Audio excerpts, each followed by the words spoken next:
Thank you all for being here. My name is Jason Carter. I'm a state senator here in Georgia, and we have embarked as a group of senators on a tour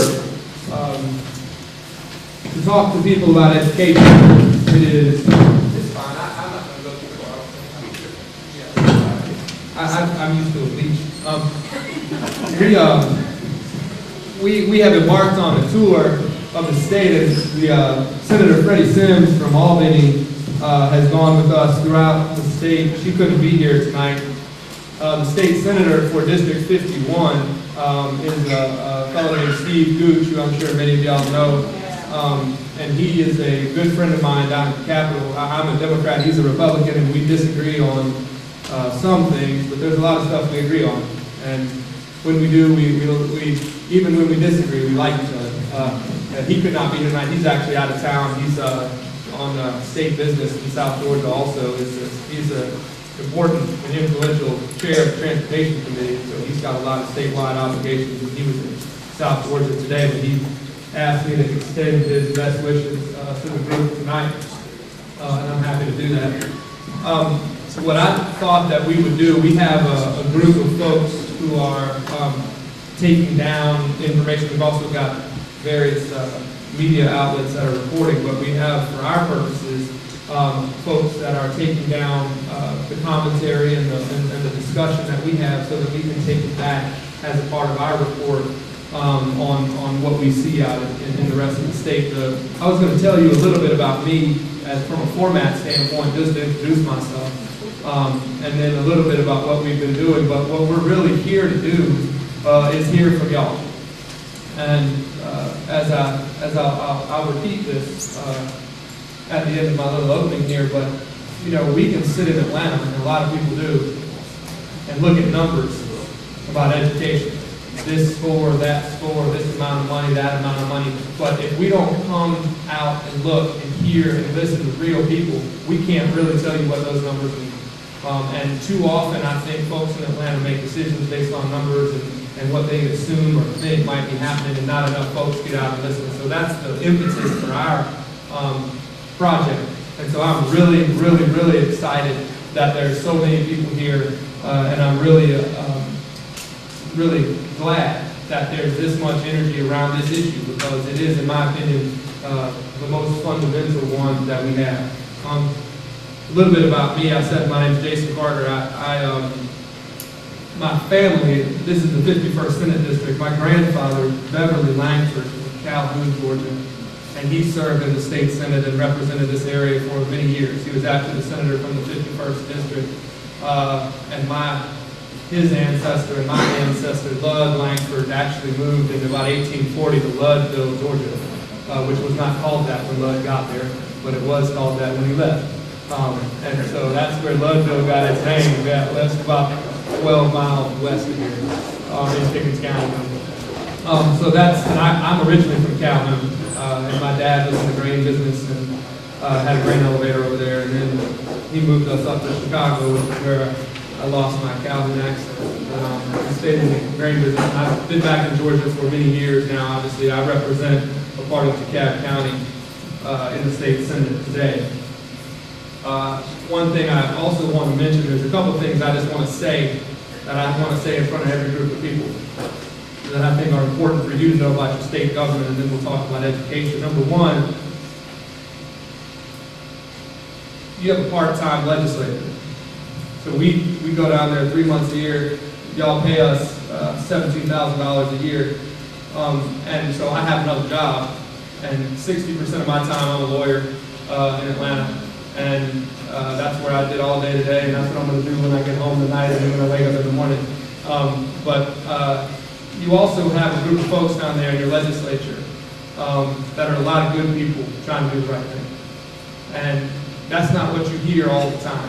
But I'll tell you this, I'm a young, high-profile Democrat in a Republican-dominated legislature, and I didn't know what I was getting myself into. But it has far exceeded my expectations as far as how people treat each other, how people listen to good ideas no matter where they come from. And I think you should feel good about that. And 95% of the time, I would say, the partisanship down there is irrelevant. Now, 5% of the time, it takes over everything, and that's frustrating for me and for a lot of other people. But I do think it's important to know. Like I said, Steve Gooch, you know, who politically he and I are closer than you might think, but we're not close. And we get along great. I mean, he's one of my closest friends. I've talked to him for a long time, and a variety of other folks come up here also. So I just think that's important to know. The other thing that's important to know is your state government, according to the Tax Foundation, collects fewer taxes than any other state per capita. Period. We spend less state revenues than any other state per capita. Period. So we've done, and that is a bipartisan tradition. So, you know, Jimmy Carter was the most fiscally conservative governor probably in the history of Georgia. And that fiscal conservatism and that small government that we have at the state level has served us well for many years. The question is, where does it get us today? And so we also, as I mentioned before, and as we're going to talk about with respect to education, we're also one of the very most dependent states on the federal government. And as we shrink the size of our state government, we increase our dependence on the federal government. And we also, as we shrink the size of our state government, we shift the burden for funding things like education to the local communities. And so when we all celebrate the small government that we have to remember that at the state level, you know, the federal government is its own monster. I'm not here to talk about that, and I do everything I can to avoid national politics, because I think what I said about Georgia being 95% good and 5% partisan, I think it's reversed in Washington, but I don't know.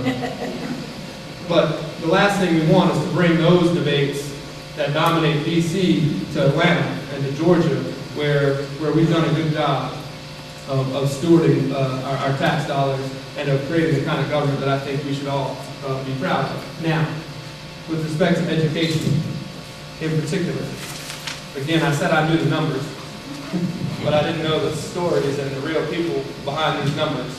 But one of the things I think is important, as we said, we have seen in the state of Georgia over the last several years, since the year 2000, in the year 2000, we spent about $3,700 per student in Georgia to educate them. Today, we spend $3,000. So we've gone from $3,700 to $3,000, which is a massive reduction in disinvestment from K through 12 education.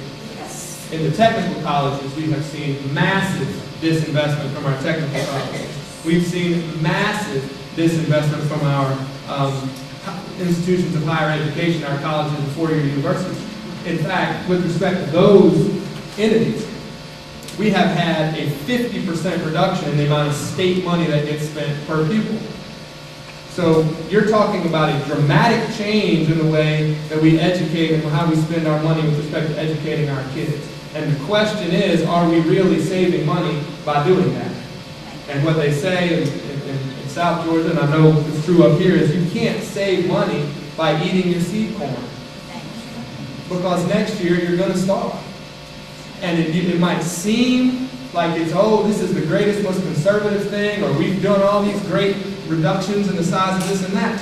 But what do we get for it is the real question at the end of the day. And as I mentioned to you before, as the state steps back from the education, the locals have to step in and pick it up. We just did these numbers in the car on the way up. Pickens County. Is this since 2008? 2008 and 2011. Between 2008 and 2011, the local share of the education funding went from 51% to 57%, which is like a 12% increase. Which means that we're not funding as much of the education with state revenue, we're funding it with property tax dollars from here in Pickens County.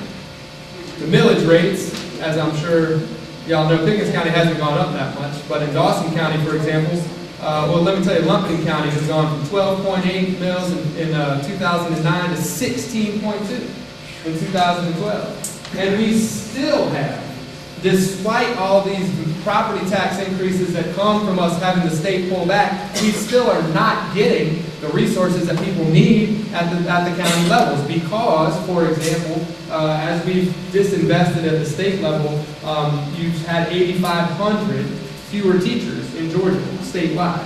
That's right. You've got a ton more students and 8,500 fewer teachers. So how we make those ends meet is beyond me at this point. The last statistic I want to talk about. We have, I think that there's only, when I was looking at the numbers, in the state senate, unless you represent Gwinnett County, every single state senator represents a school district that's going to school less than 180 days a year. In Murray County, they've been going to school 160 days a year for at least 4 years, which means over the last 4 years, they've taken 40 days off, no, 20 days off every year. So that's the equivalent of over that 4-year period, those kids that are graduating from high school will have gotten far less education than they were getting before. That's a month. So that's 4 months that they've knocked off of their school years. It's really an unbelievable situation. And now I'm interested, as I said, I know the numbers. But what I want to hear from you all is what you want to talk about. What is it the education period is coming to you? And then I know that there's some folks who want to talk about Common Core here, because I saw your emails. We can talk about that as well. But why don't we start right there? My name is Ted Bowman. In full disclosure, I'm the chairman of the Republican Party here at Dickens County. Well, I'm very glad to know that. No, thank you. I have a very direct question for you before we go on any further. I want to know, what is the impetus of this effort? Who is heading it up? Who authorized it? Who's paying for it? And what's supposed to be the results of it? I think those things we ought to know before we have any more discussion. That's fair. The question was, who authorized the effort, who's heading it up, and what will be the ultimate result? And who's paying for it? I mean, to the extent that there's any expense, I pay for the gas to come up here, and I pay for my staff out of my campaign account. But this is a non-partisan event. And I have no, it's not a campaign event for me. I just don't want to spend taxpayer dollars driving people around, frankly. So I've chosen, because of the way I fund my office, to do that. There's a group of senators that are on the committee that are all Democrats. Which committee? This is the committee that it is the Senate Special Task Force on Education, and I'm the chair, and Senator Freddie Powell Sims is on it, and Senator Steve Henson is on it, and so that is the committee.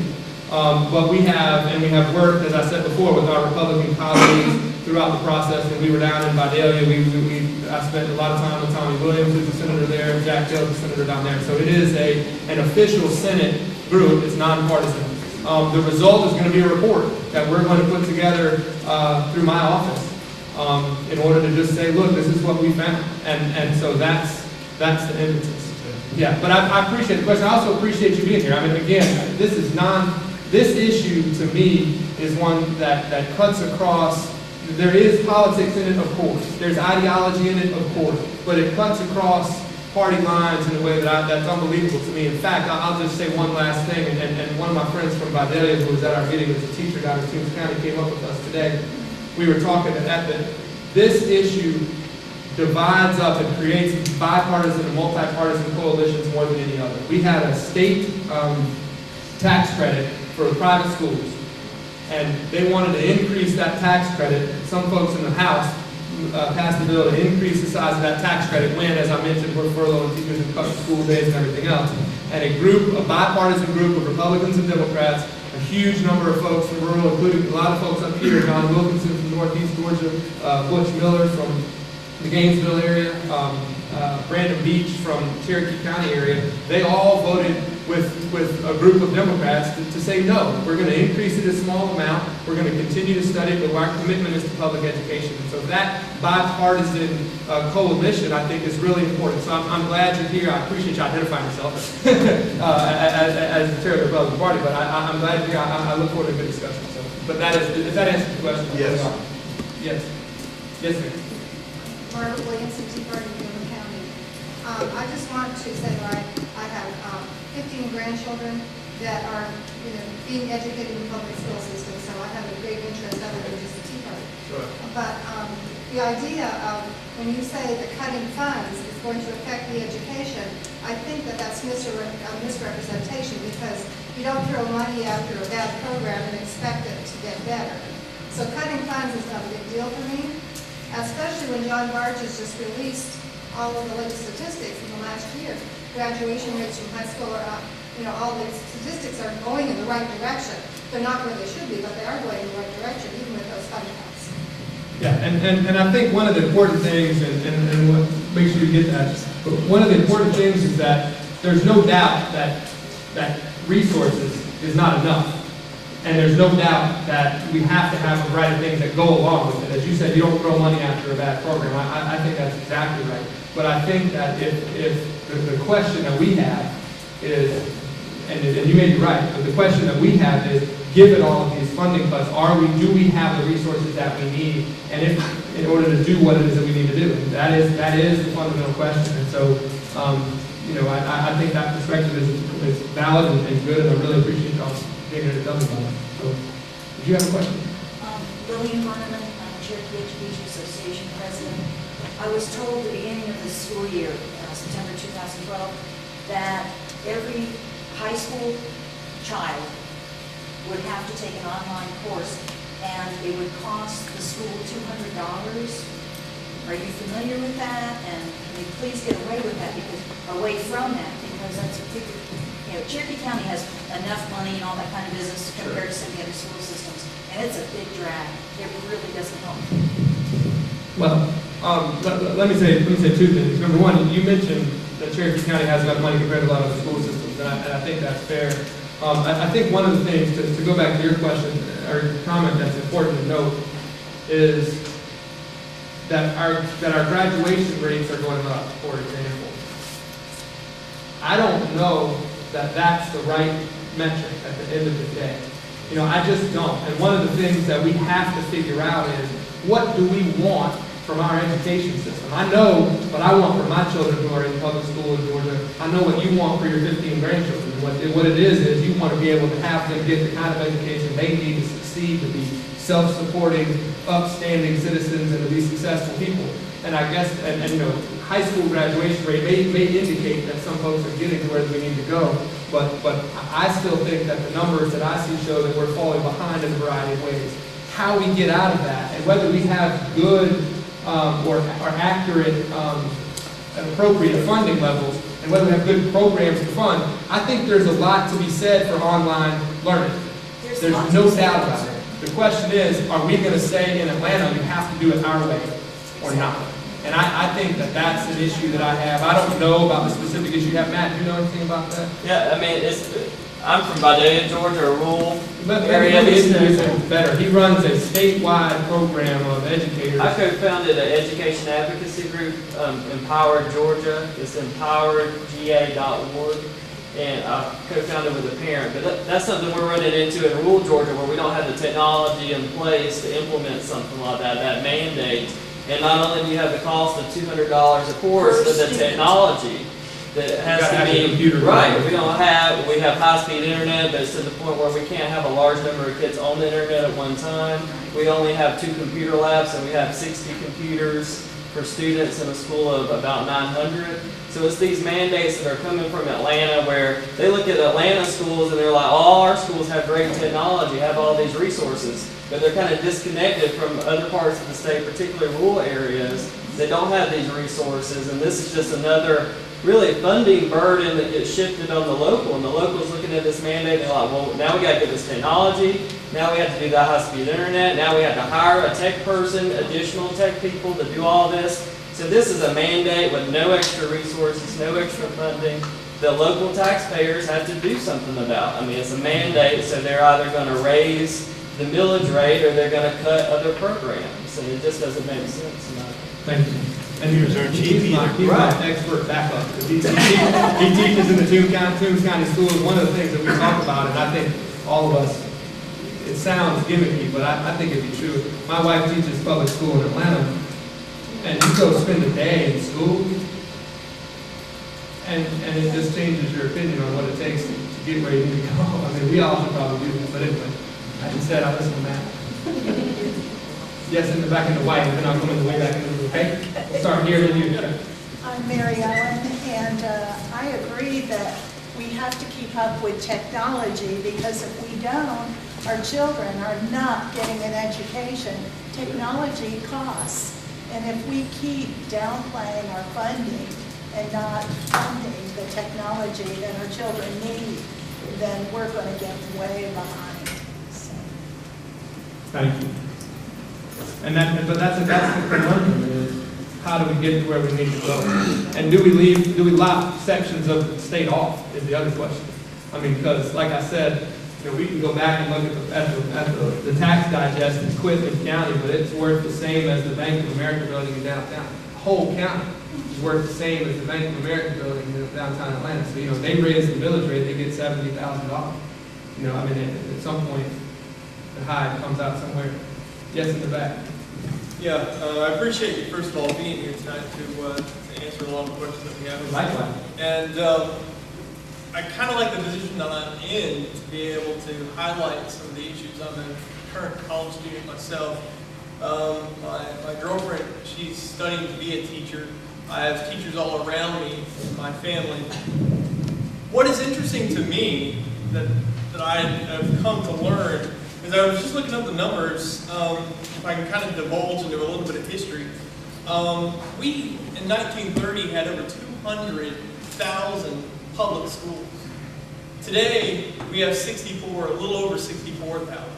And we wonder why we're jamming our classrooms with 30-plus kids.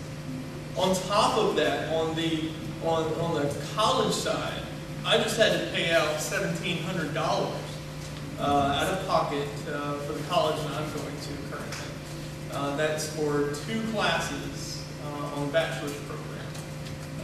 You mind telling us where you go? The KSU. Okay.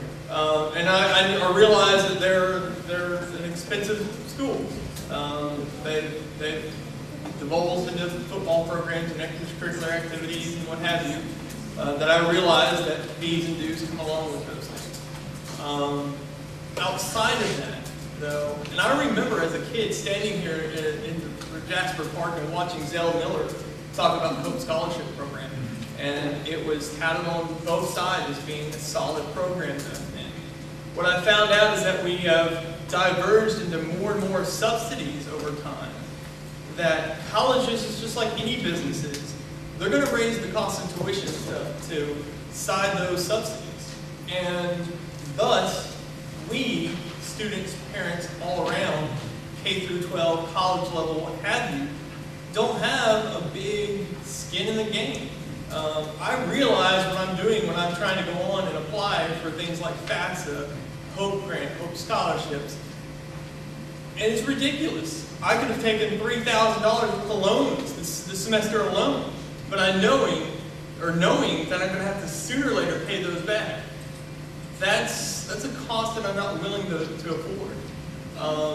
So I think a lot of the things that we're talking about are interesting, but I think that there are things that we can do outside of the Common Core cookie cutter style kids on K through 12 as well as a college level that can affect education on a positive note. But I think we're going down the wrong hole when we're talking about things like Common Core. Thank you. And I'll just say this, as I said, yeah, did you get his name? Yeah. Good, thank you. If you don't want to give your name, you don't have to. For the record. Just 2 things. I said my grandfather and my mother both graduated from Calhoun High School. My dad and his dad both graduated from Plains High School. And when my dad graduated, he graduated with 19 other people. And that there's 1 or 2 teachers in a tiny school like that can make an enormous impact on people's lives, as evidenced by the folks that I know from Calhoun High School who had that one great teacher. Her name was Sandra Silver. Some of y'all may remember her. She was a debate coach. She's my aunt. Oh, there you have it. But I mean, if you look at now, I would have said this even if you weren't here, but there's no way for me to prove that. But if you look at the people that great teacher turned into folks beyond their wildest dreams and sent them out all over the world to do things, to run the National Geographic Society, to run, giant companies and, like Bell South and all these other things. My mother has done things that she never thought she would get to do. And my grandfather Carter did things that because he had a good teacher, it's, so y'all can blame her if you don't like it. But the, you know, I think the other thing I want to mention about the Hope Scholarship while we're at it is the transformation of that scholarship and the, trying to find a nice word. Well, the transformation of that scholarship and the way that folks change their mind about what's an entitlement and what's not based upon who it helps is remarkable to me. So we had a Hope Scholarship that everybody got, and it paid full tuition, as you said. That what that meant is, as we disinvested from the schools, from the state standpoint, they raised tuition, but nobody noticed because the Hope Scholarship covered it. But when that was untenable, they decided, well, rather than have it be a scholarship that's out there to make sure people can afford to go to college, they said this is an entitlement for everybody. We want to make sure that even the richest people who don't need it, no matter what, get it. And they didn't want to take that away.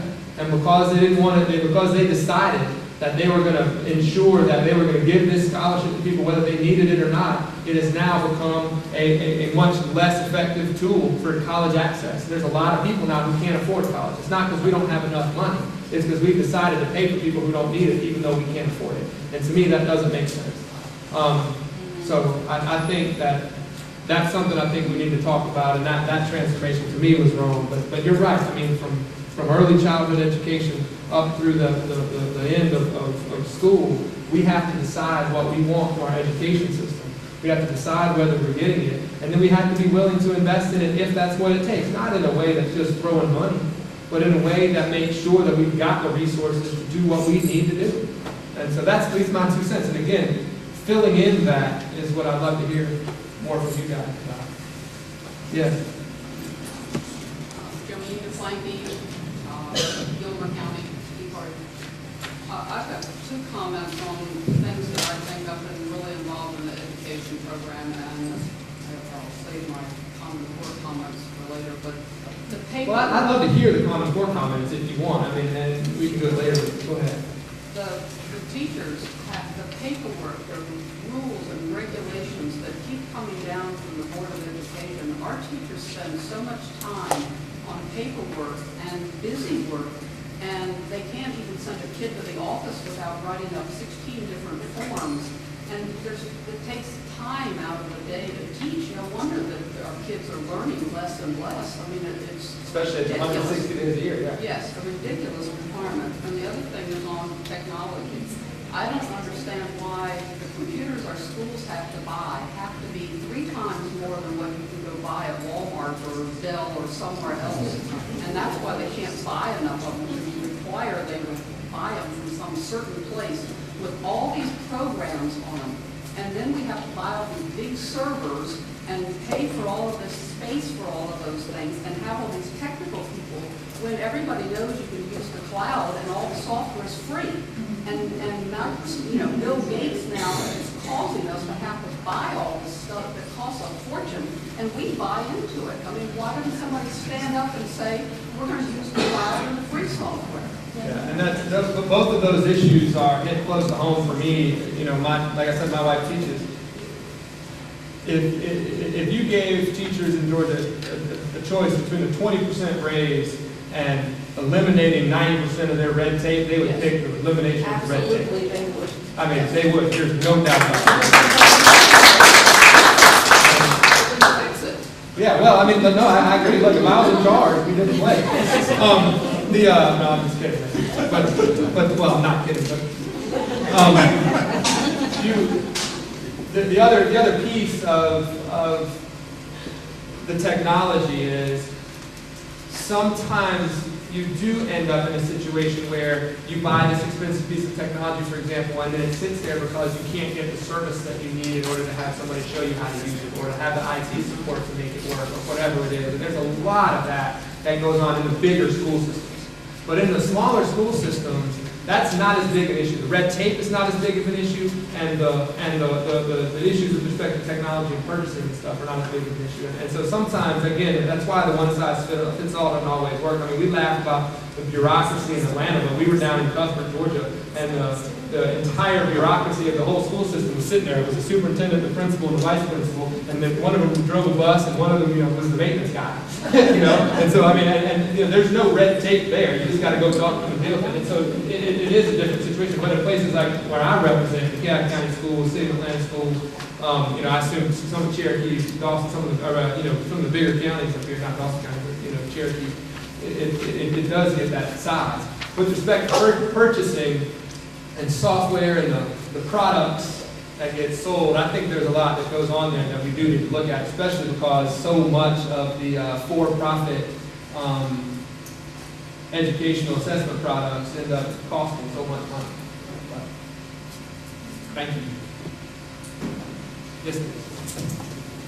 I'm only here, and I too thank you for coming. I have been a superintendent for 12 years. Where? In Jefferson County. Oh, good.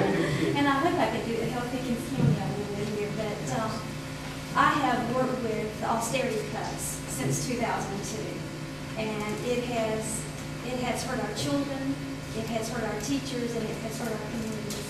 When you go back to the Capitol, what can you pledge to us that you will do to help us in this environment? Well, let me ask you, do you mind if I ask you another question about austerity cuts? Just because we've had a discussion about whether the cuts matter. Can you just tell us this for a couple of examples? Because again, I can look at the numbers, but what I can't tell is, here's what it means to this school. Do you mind? I don't even put you on the spot. You can think about it for a little while. Okay. I don't mind. We're talking about children, like you said, missing days of instruction. We're talking about teachers who, the salary is still not where it needs to be. Missing pay, which impacts the families. We're talking about the impact on the community because taxes are going up. I know everybody's trying to keep that stable. They're trying to keep it as low as they can. Well, and a lot of them are hit their millage caps. I know. And, but we're talking about resources that we would, take textbooks. We have, many school districts are not buying textbooks because they can't afford them. That's right. So there are so many areas, and I'll be glad to talk with you. Sure. Because I have dealt with it since 2002. And when, I get together with my leadership staff and we look at how can we cut without impacting our children and impacting our teachers. And we have tried everything in the world. We have done a good job, but we've done a good job with less than what our children need. Our teachers are just working really hard. So, well, and I know that, and that's one of the things. That's one of the things that's hard to talk about sometimes because you want to acknowledge the incredible successes in so many of these schools.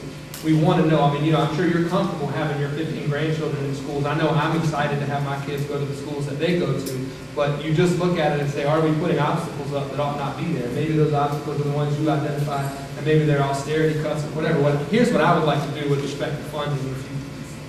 How about this? Before we go, I promise I'll answer that question. I just want to make one other point. Yeah, please. We have dedicated people in the schools across Georgia, and they are doing more with less. Yeah. And they are doing a good job of it. Right. I think that's right. They are doing a good job.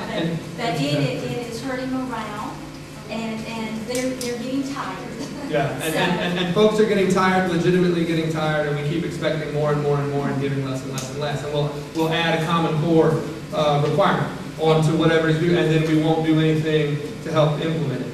There's a host of things like that is just at some point, despite the angels that decide to be public school teachers on the one hand, you can only ask so much of these folks. and at the end of the day, if we're not supporting them, they're not being as productive as they can be, and there's no way for them to be being as productive. But I'd like, how can you help Yeah, us? I Because I've gone to the Capitol. I love going to the Capitol and talking to our senators and our representatives. And this is what we talk about. But when you get back there, you're hearing this information. Right. How can you help us? Well, and I'll tell you, one thing that I intend to do is we'll go and we're going to collect. It's so much more effective. When I go down there and talk, people think that I'm a politician down there talking. You know what I mean? And sometimes that's really effective. Sometimes you have to have a politician down there talking for you because then they get scared that someone's going to come beat them in an election. or they get scared that, this is gonna become a movement, or whatever it is. You've gotta have that. But it's so much more effective to have you guys come down to the Capitol and talk about it. I'm sure folks listen to you, and that you've been treated really well down there, just hearing you talk now. I So, have been.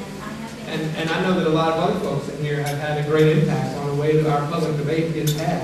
What I intend to do, and we have been working with some budget experts and others, to work out a way so that we can establish a set of education revenues that cannot be played politics with. So we ask for accountability. We ask for accountability from teachers, we ask for accountability from schools, and we haven't ever really demanded accountability from the politicians in Atlanta with respect to those revenues. And so that's what we're designing now, because that's the issue that we have heard more than any is, and it's not just that it's been a cut every year. It's that halfway through the year, they'll say, oh, by the way, the state employee health benefit plan is going to cost you an extra, how much was it?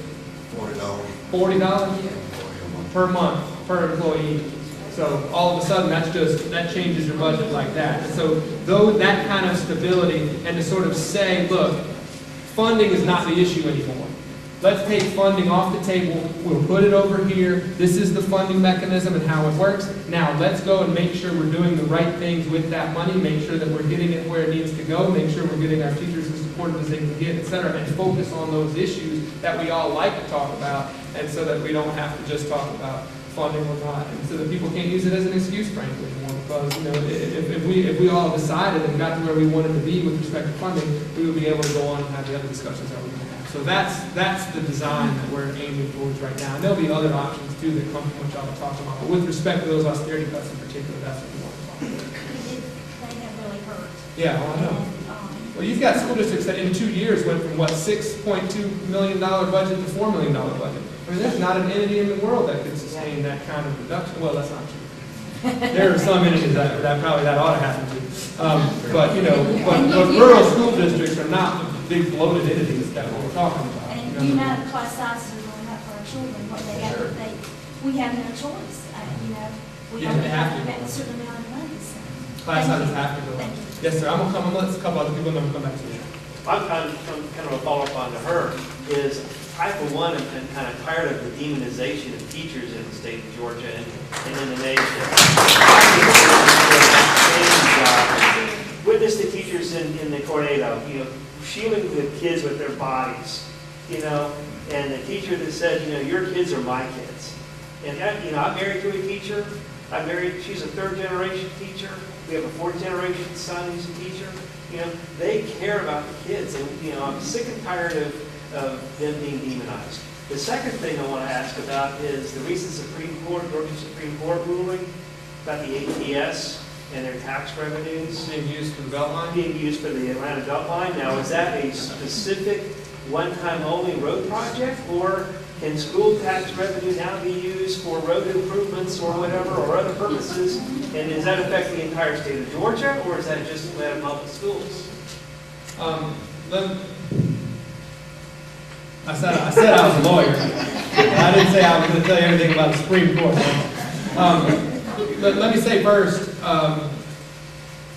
you're not the first person to mention the demonization of teachers. And this idea of accountability and the idea that we want to get results and we have to find some place to focus.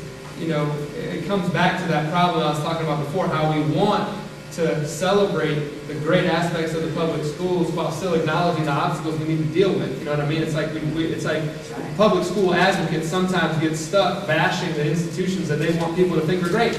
And it's just a complicated bind to find yourselves in a lot of times. But I think you're right, and some of that morale problem comes from this constant barrage of the problem we've got is bad teachers. And that's just that may be true on the margins, but that's not what's happening in our public schools. That's not what's happening. That's not the story of our public schools at all. The story is These damn things. Yeah, my cell phones are a much bigger problem. My wife would agree with you They'd about much that. rather be texting Much rather be on the iPad. and iTunes. It's going to be a good time to silence all of ours. Yeah, I'm surprised mine didn't have it on yet. But with respect to the second thing that you mentioned, there is a Supreme Court case. As I understand it, it is a technical decision with respect to what the statute says that authorizes this tax allocation district. Now, whether it's a good idea, I have been involved in enough cases in the Supreme Court and the Georgia Court of Appeals to know that if you didn't read the briefs and look at the opinion, you ought not say what it means, because I don't know.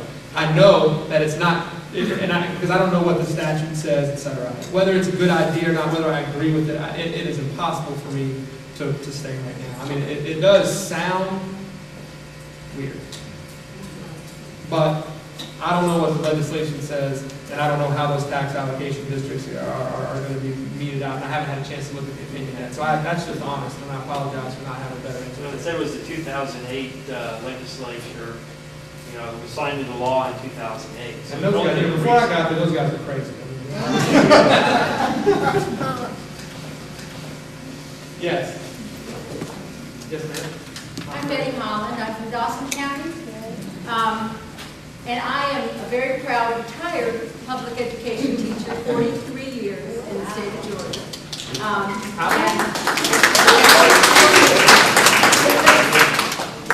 And I am 6 years old. Well, I was young when I started, 21, when I came to started in Atlanta City Schools. My concern for education in Georgia is first the austerity cuts that began in 2002 that were not necessary, and then continued on year after year after year. And then of course we had a recession, and you do see cuts when you have recessions like that. But the answer, the answer from our Georgia legislators has been, well, we'll just keep cutting education, and while we're doing that, let's also cut revenue. And so every year, they find another place to cut the taxes. Let's cut revenue here, let's give this person a credit, let's give this one a tax credit, let's give them, you know, a bonus. And so revenues have gone down too. All right, so I asked one of the state legislatures, what have we done in the past 10 years to try to improve education? My thought is that we haven't done anything to try to improve education. What we have done is we've looked at the school choice movement, and people have latched on to that and decided that giving money to private schools, supporting state-supported, run by for-profit management companies so that they can make more money off of our tax dollars, the for-profit management companies,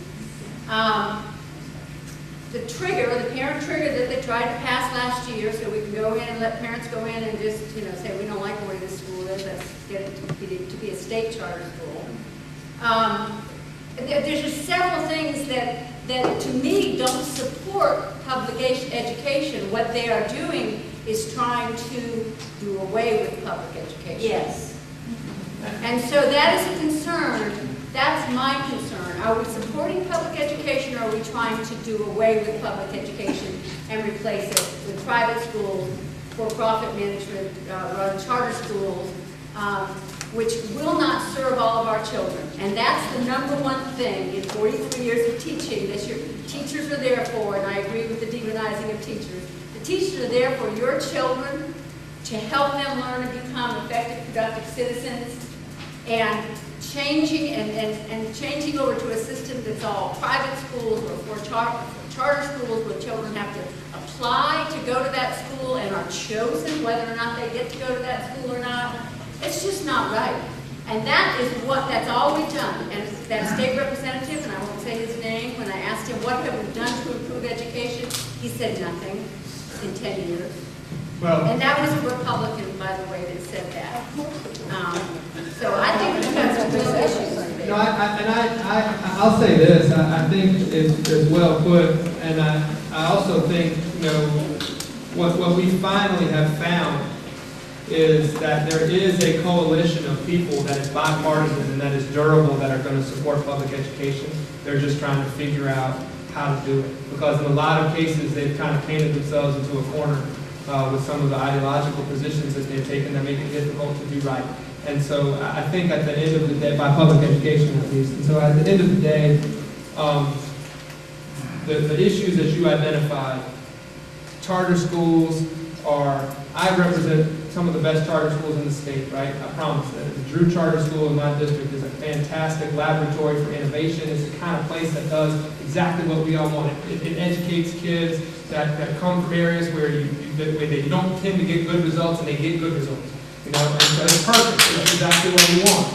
And so at the same time. That's true, but just one interruption, and I will say this. Yeah. If we can do those wonderful things in that charter school, why can't we do it in all? Right, and that's exactly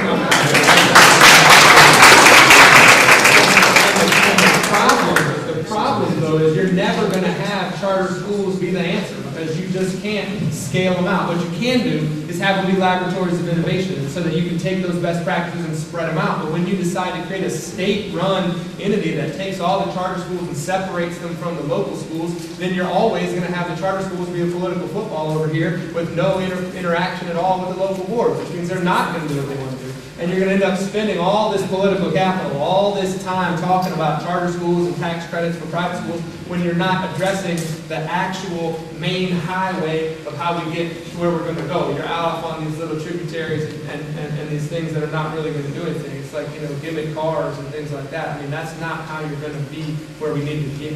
It's just not.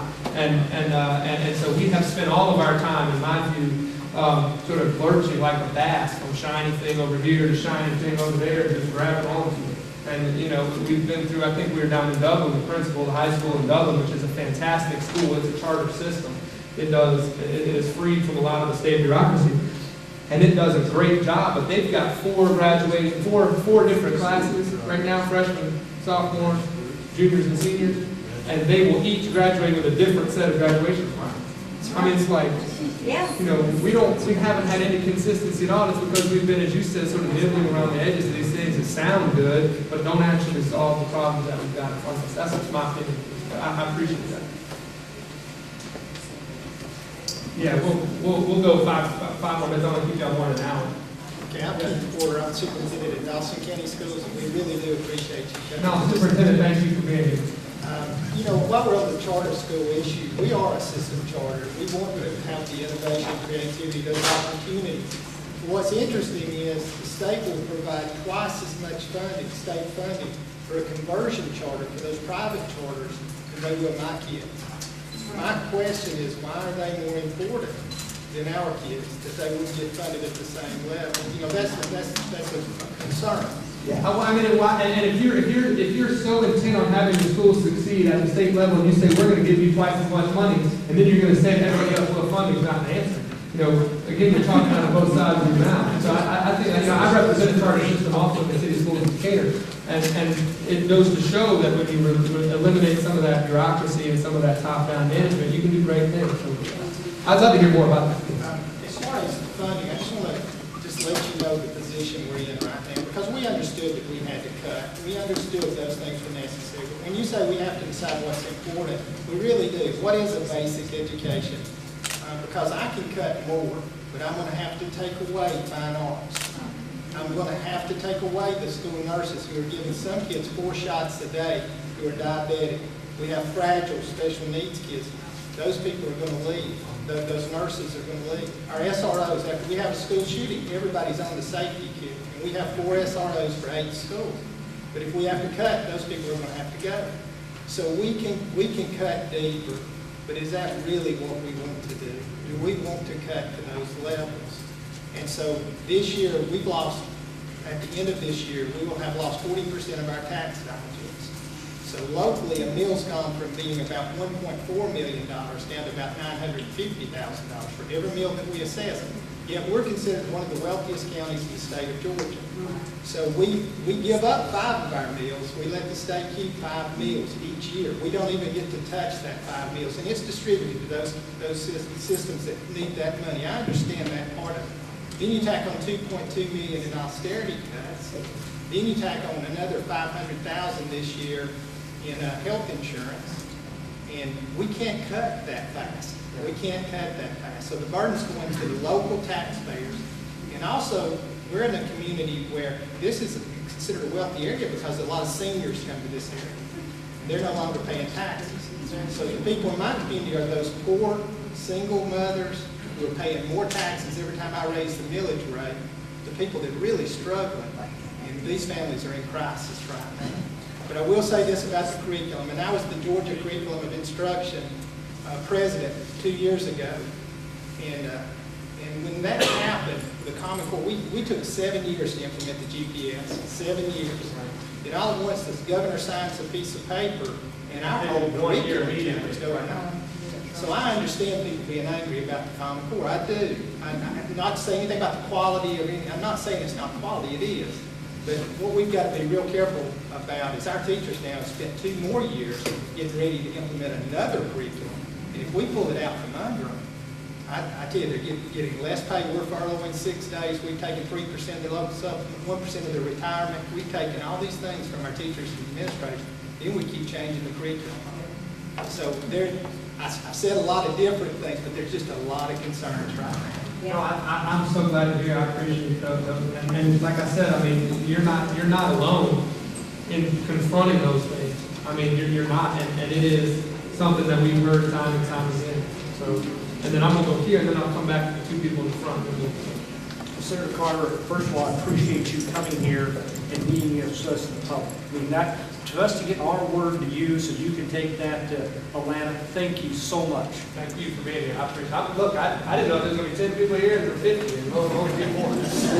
One of the things I might come back. Well, I'm here in Pickens County, and the organization here has done an outstanding job. School corporation. I don't have a child in the school corporation, never have, but still I watch it because of the taxes that it takes. And they've had a double hit. One, because our property, we lived with the sword, we died with the sword.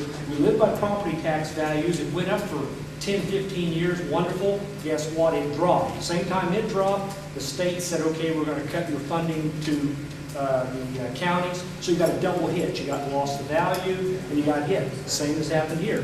The job, though, was tremendous as far as the work trying to cut corners and save them. You made the comment. You said, okay, Pickens County, a millage increase. It should have been considerably more, considering if you look at what the budget was and what they did. So that's congratulations to the school board of Pickens County for keeping that in together. Now, the other piece, though, you made a comment about it not being partisan, education. Okay, George Bush in '92 signed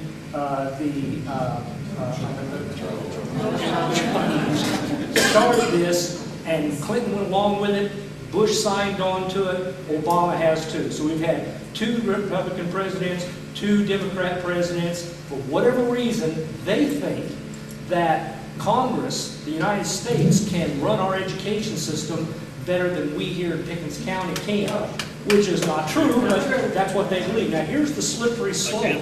You got this new standards coming out. Ultimately, and there'll be snickers and giggles here, the UN will eventually take that over. The UN will, I work in industry, I'm regulated by the UN now, in the United States. When we move products in the United States, we have to have UN numbers. So we're already there. We're already there. What products are they? Explosives. Oh, okay. I didn't pull it up. But the point is, we Fair already know. enough, yeah. But there's a group of people. The fact is that regulation is there. Yeah. That's exactly right. We're talking about the United Nations are telling us what we can and can't do in this country. So it's already there. So I'm not talking about maybe it could be. Now this Common Core concept is creating a standard. This country was developed on diversity, not standards. This country was, and just as you watch Pickens County work so hard to create a way to keep their budget, keep their education up, if they are mandated by somebody in Congress, I guarantee you it will not come out as well as it is by a group of people sitting here in Jasper saying, what are we going to do next month? How are we going to handle this next month?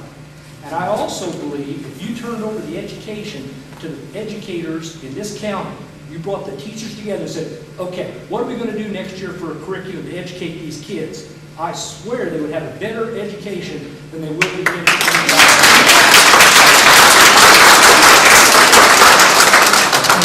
And I appreciate that. And without endorsing everything, I think that there's no doubt that we have to have a better balance and a better role for the local systems. And one of the things about those charter systems that's so great is they do get more autonomy. And so at the end of the day, though, one question I have for you, and we can all think about it, is some of your state tax dollars are going to go to some other county.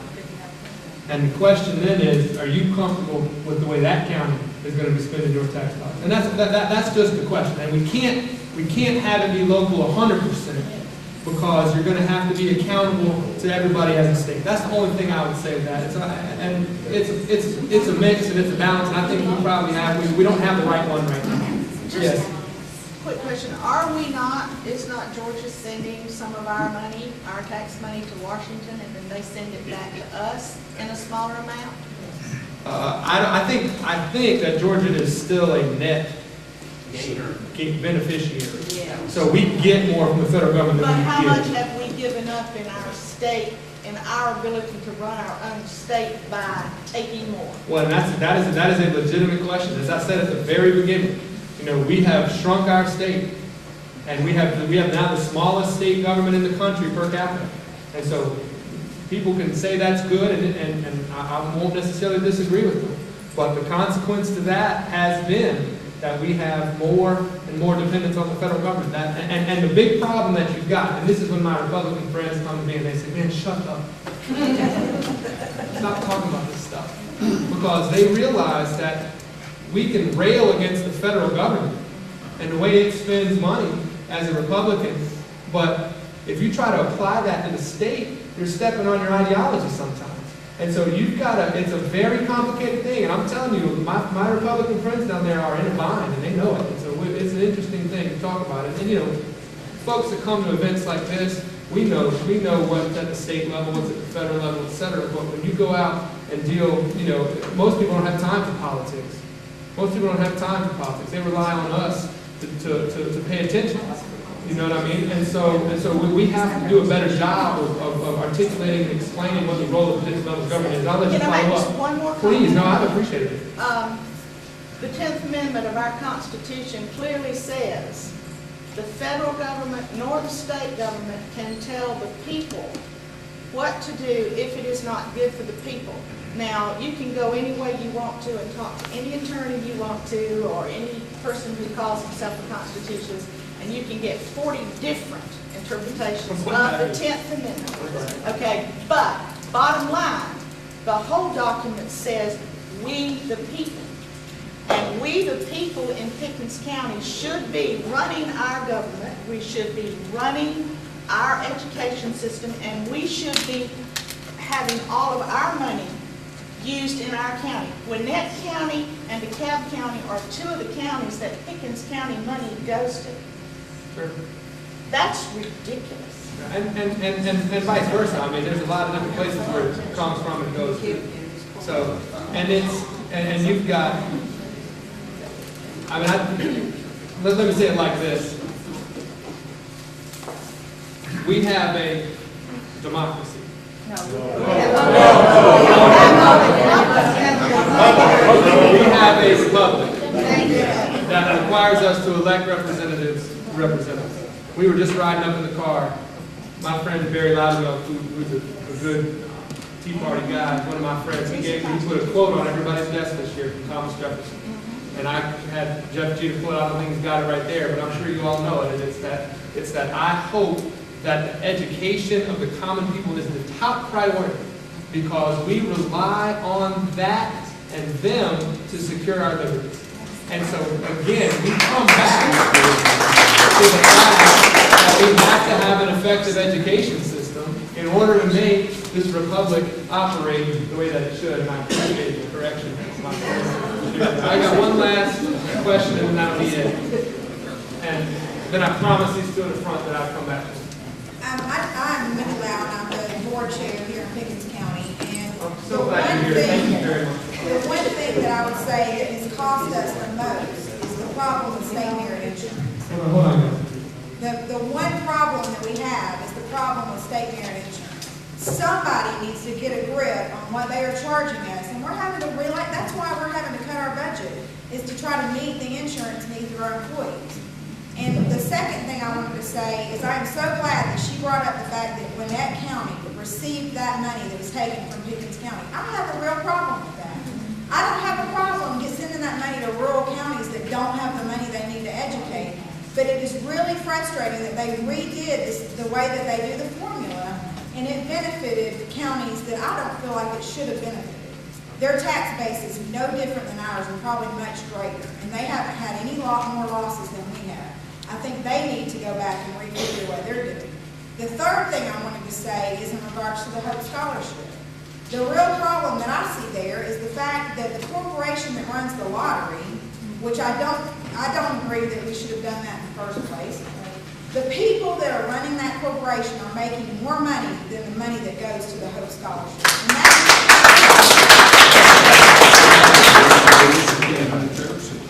And Thank you for being here, and congratulations, as they said, on how hard it is to be on the school board. I mean, it is, and one of the reasons it's hard is because the state government is not doing its job, in my opinion. But and again, that's just my opinion. That's not. I'm not here to tell you how I feel necessarily, but I thank you for doing it. All right, quick. Okay. When you talk about education, you're not just talking about technical, you're not talking about buildings. If you ever go into a primary, 1st through 4th grade kind of school, you've got to replace library books. You've got to really give these kids something to look forward to. And the money that we don't have, I mean, that's one of the things we're having to cut. You know, the library supplies and all those kinds of things that make school interesting and encourage kids to read, we're having to cut those things.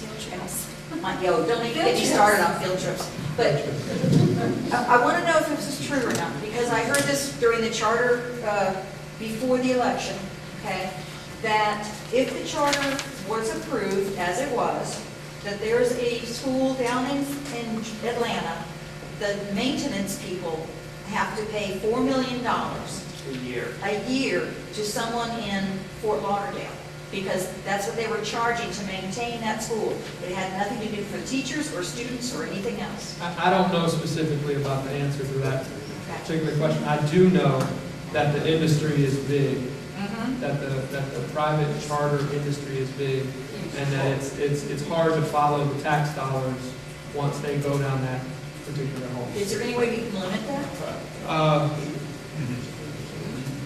The best way to limit it, in my opinion, would be to continue, as you said before, to let the local boards control it.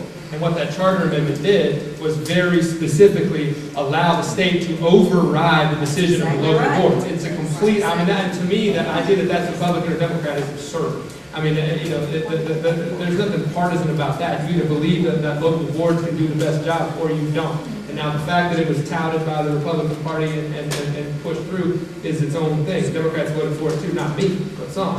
And so, you know, again, that was the issue there, in my opinion. And that's why I think the state's getting back. Yes, ma'am, we're going to get to conclude this event, and I appreciate it. Okay, well, on the money aspect, about you say we're a net receiver, I think since you said you have a staff of people, if you would look at the enormous expense at our Board of Education and the money that goes there, if that was reduced, we don't need all that bureaucracy and all the control. The counties, if they could control their own education system, then we wouldn't need all that money coming from the federal government. But, and then on Common Core. Yes, let's hear it. With Common Core, to tell you the truth, we could save a lot of money because you won't need as many teachers, you just need presenters. That system is such that I was at a meeting of my granddaughter's in Cherokee County, and when I told them about the executive order that Governor Deal had signed and that they would no longer be taking this federal instruction on the Common Core, the math instructor came around and hugged me. The other teachers there, they had just told me how great Common Core was. They gave me workbooks that said Common Core math for next year for my granddaughter to work with this summer. As soon as I said that, they then all started telling me what they really thought about Common Core. And they told me that all they do is, and that's why 2 of them were retiring early, because they can't deal with, they no longer have any input into what they teach. They tear out the page for today, and they pass it out, and that's what they teach. They have no input into the test, they have no input into the curriculum, they don't make their own lesson plans anymore. Everything is given to them, and so anyone can stand up and teach. And we need the teachers to provide their input, not what somebody thinks the entire country should all be taught the same, and somebody just stand there and read from the piece of paper. And you know, one of the other issues we were talking about, and I hate to come back to this, and I'm going to conclude with this. Not only that, but most of those, you can't even use them in Georgia schools because they're on 180-day calendars. So their curriculum, they're going to figure out 2 pages per day.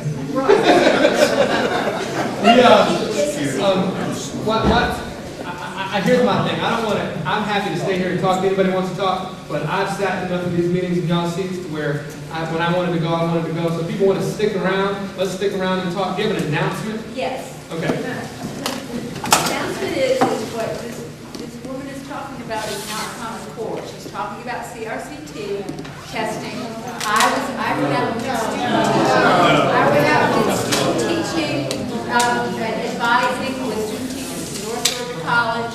And one of the things that concerned me with that was when I went to watch my young North Georgia College students trying to learn how to teach. They had to drill, like you were talking about, the CRCT from January till March. That is the drill. The Common Core hasn't been instituted yet. Yes, but not the CRCT. I think an issue that we can definitely, and we can, y'all can talk about that for sure. But I think that we can all agree that there's negative aspects to an overly standardized curriculum. And we can all agree that teaching to the test is something that, you know, that we need to liberate our teachers, et cetera. So I think that's something that you guys should agree on. Let me say this, I'm going to let you all go. I have a 4-year-old and a 6-year-old. They're going to be one of them starts pre-K next year, the other one's going to be in 1st grade. And, you know, I left my law office tonight, and I drove up here, and, you know, sometimes I dread doing stuff. But I've really appreciated this tonight. I thought it was helpful. I was glad that we had so many different people here.